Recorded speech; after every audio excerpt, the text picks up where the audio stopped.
यशस्वी प्रधानमंत्री जी जो आ रहे हैं उनके लिए हम में बहुत उत्सुकता है कि वो हमारे जिले में आ रहे हैं और हमें उसका बहुत लाभ मिलने वाला है। उनके भव्य स्वागत के लिए हमने दीपकों की व्यवस्था की है, रंगोली की व्यवस्था की, कलश की व्यवस्था की है और उनका बहुत स्वागत करने वाले हैं। यानी कि महिलाएं कलश तैयार कर रही हैं। जी हाँ।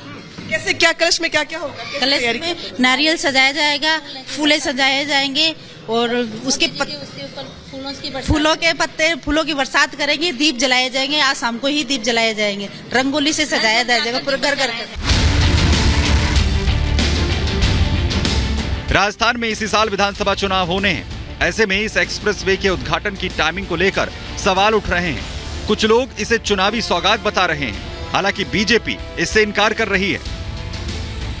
अब ये बताइए आप लोग, ये तो कहा जा रहा है कि एक्सप्रेसवे जोड़ेगा कई राज्यों को, लेकिन ये बात तभी क्यों आई जब राजस्थान में चुनाव है? ये विपक्ष सवाल पूछ रहा है और बाकी लोग जो सवाल पूछ रहे हैं कि भाई जिस राज्य में चुनाव होता है वहाँ लगती है बारिश होने सौगात होगी। मुझे लगता है कि आपको ऐसा लग रहा है कि जो रोड इतनी बड़ी 258 किलोमीटर के अभी जो शिलान्यास कर रहे हैं, ये 2-4 महीने के अंदर बन गई है।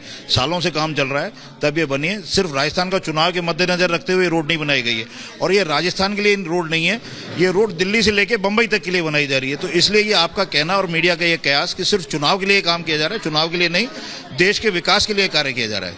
लेकिन रोजगार को भी लेके जोड़ा जा रहा है कि इससे लोगों को रोजगार मिलेगा। दौसा के आसपास के इलाकों में प्रॉपर्टीज अब आसमान छू रही हैं रेट के। ये तो जब अपन किसी बड़े शहर से जुड़ते हैं तो निश्चित रूप से उसका विकास, आर्थिक विकास होता है, व्यापार बढ़ता है।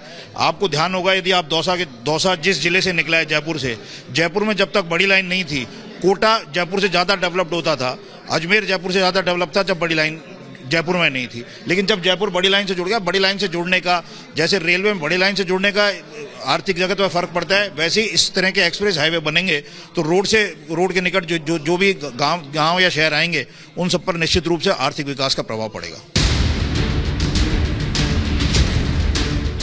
आम लोगों और कारोबारियों को दिल्ली मुंबई एक्सप्रेसवे से काफी उम्मीदें हैं। इस एक्सप्रेसवे के बनने के बाद उनके लिए दिल्ली और मुंबई दोनों की दूरी काफी सिमट जाएगी।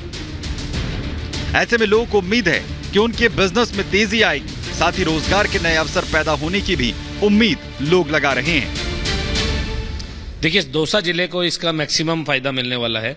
जहां दौसा से जो 6 घंटे की जर्नी दिल्ली की थी वो 2 घंटे की रह गई और निश्चित तौर पर यहाँ पे गांव के लोगों का मार्ग तो सुगम हो गई, हमारे को व्यापार में भी लाभ मिलेगा और यहाँ के लोगों को दिल्ली और बॉम्बे जाने में सुविधा मिलेगी। और ये ऐसी सौगात है जो अनएक्सपेक्टेड थी, हमें लगता ही नहीं था।